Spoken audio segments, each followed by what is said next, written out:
And today was a cold one. We had that backdoor cold front that swung through the region and brought in just a little bit of a different thing.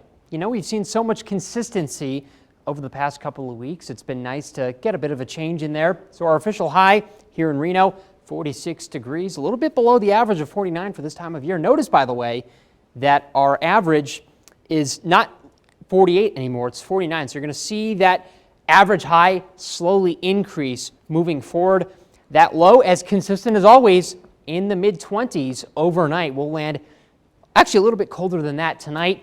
I'll rate today about a 6 because you stepped out the door, it was quite chilly. You needed those extra layers, but as we got into the afternoon, much more manageable. Sitting as we are now, 42 degrees in Reno. Check out that dew point. So not only did temperatures drop, but the dew point has dropped as well, some drier air filtering in.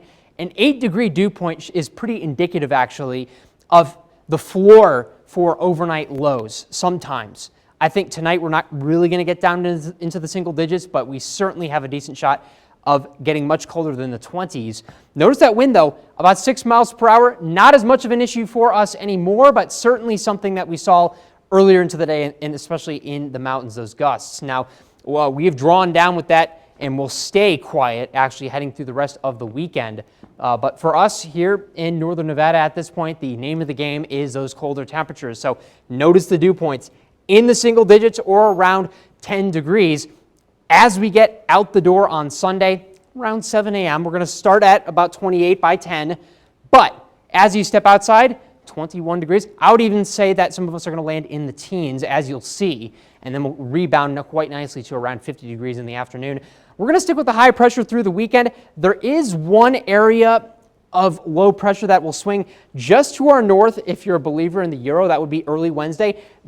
If you're a believer in the GFS, the Euro actually has it swinging just a little bit further south, which maybe brings some snow showers to the Sierra. In general, though, it's going to be another dry week because we have that ridge sticking with us through the rest of the coming week, which is going to keep us quite warm and quite dry, as you can see in our precipitation and temperature outlooks. Now, as for temperatures locally in some of our neighborhoods, we're going to be sitting in the upper 40s to maybe even low 40s in Tonopah, Austin, Hawthorne at 47. We get into northern Nevada, Lovelock at 44, Fallon at 46, Dayton at 46. We get into the Carson and Washoe valleys, Minden and Gardnerville at 49. Look at that. This is where you're going to see those teens in the valleys, and then Reno might get to about 50. That's always a warmer spot there. And then the neighborhoods themselves, pretty consistent.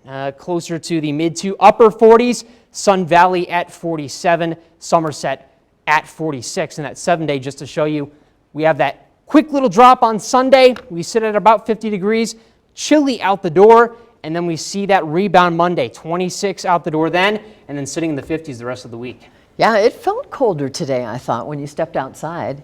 Frost all over as opposed to the last few days, right? Yeah, I thought I saw some on the trees, too, up at elevation. It was hard to say, but certainly it's going to be a little bit colder even tonight. Yeah, well, at least we're not on the East Coast, right? Absolutely. Thanks, Jackson.